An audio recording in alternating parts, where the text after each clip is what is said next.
ಬೆರೆಯುತಿಹ ಕರ್ನಾಟ ದೇಶದೊಳಿರುವ ಕಾಳಿಂಗನೆಂಬ ಗೊಲ್ಲನ ಪರಿಯ ನಿಂತು ಪೇಳ್ವೆನು.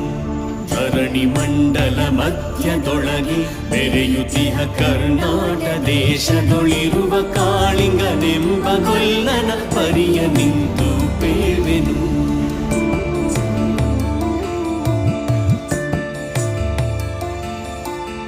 ಎಳೆಯ ಮಾವಿನ ಮರದ ಕೆಳಗೆ ಕೊಳಲನೂದುತ ಕೊಲ್ಲಗೌಡನು ಬಳಸಿನಿಂದ ತುರುಗಳನ್ನು ಬಳಿಗೆ ಕರೆದನು ಹರುಷದಿ.